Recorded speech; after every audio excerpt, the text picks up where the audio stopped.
Okay, we ready? Okay. Good morning, everybody. My name is Weston. This is Josh and Rafi, and our PowerPoint genie, Kavneet. And we're here to introduce you today to our product, ProReducin. And here's our tagline: Restore, Reduce, Resume. We first start with restoring your microbiota. We reduce your type 2 diabetes, and you can restore your life. So this is our poster child, Cookie Monster. He clearly definitely has diabetes. And type 2 diabetes is characterized by having insulin resistance, but we're now starting to understand that there's actually a gut inflammation aspect to it that perpetuates the disease by killing off good bacteria in your gut. The adverse effects of type 2 diabetes are hardening of the arteries and increased risk of stroke and heart attack. This is a worldwide problem, type 2 diabetes, not just a first world problem. As you can see, there's 382 million people worldwide, with 46% going undiagnosed. And in the US, this is a graph for the US, diagnosis rates have increased significantly over the past 10 years. This is a problem that's not going away on its own, and something needs to be done about it. Alright, so our solution to the problem is we're making a pill. And inside the pill, we're going to have a bacteria called fecal bacterium pregnancy. And this bacteria is really important because it's already native in your gut, so all of you guys have it.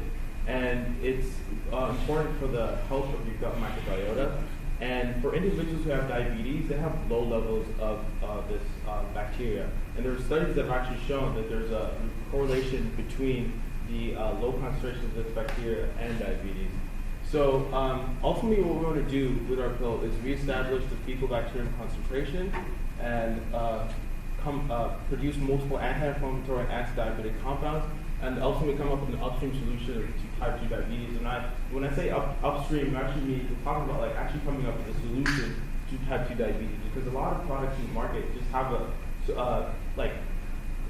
solutions that just cure the symptoms, but we're actually trying to get rid of type 2 diabetes.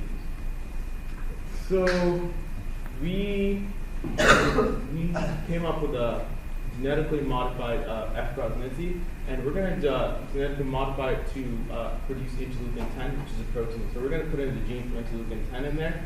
And interleukin-10, there are studies that actually shown that it stops tumor necrosis factor alpha, which is a compound that actually produces inflammation in the gut. So having interleukin-10 in there, we're ultimately going to stop inflammation. And next, we're going to, for butyrate, our F-probiotic, or the usual, the native bacteria already makes butyrate. But what we're going to do is we're going to mess around with the promoter a little bit and actually have it produce high levels of butyrate, because we really want to target insulin resistance and actually get rid of it. And butyrate it's a chemical compound. It's actually like an ester. So studies have actually shown that it stops nuclear factor kappa B, which causes insulin resistance. So by reintroducing this genetically modified bacteria, we're going to do a lot of things. We're actually ultimately going to produce interleukin-10 and butyrate, and ultimately stop inflammation and insulin resistance.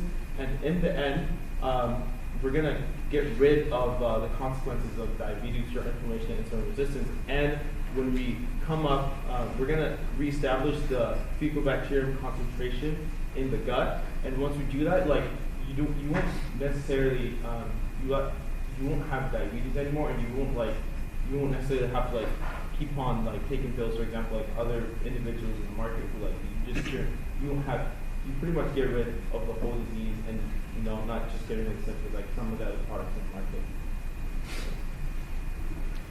So the question on everyone's mind: how are we going to make money with this product? Currently, there's $245 billion dumped into everything and anything that has to do with diabetes in the United States alone. 49 billion of that goes to prescription medication. Currently, there's almost 250,000 deaths resulting from diabetes in the United States only, and 1 of 5 healthcare dollars goes straight into diabetes funding. What we are aiming at is a 20% market of the entire diabetes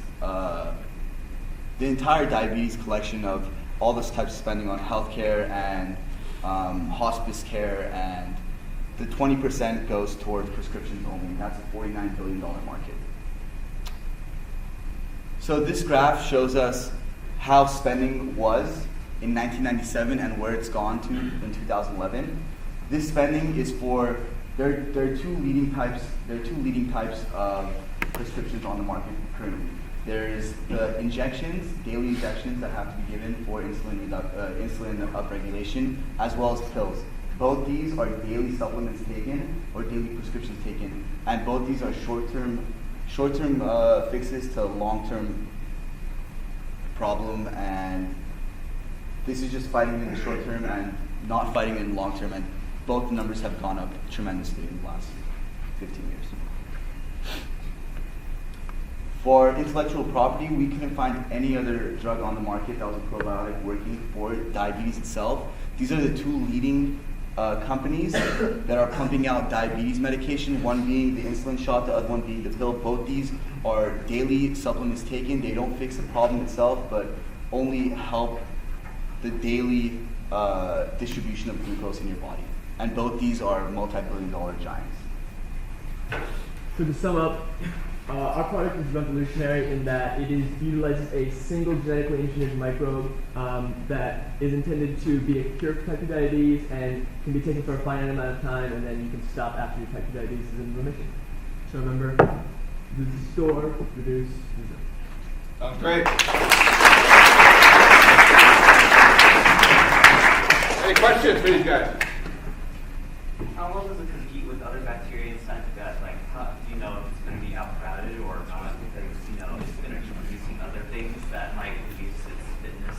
Well, it should be, the normal percent is about 5% of your gut.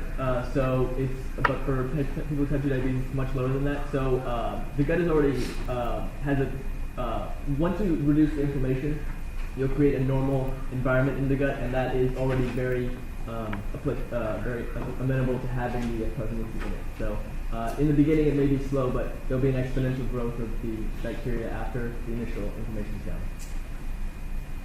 Is that it?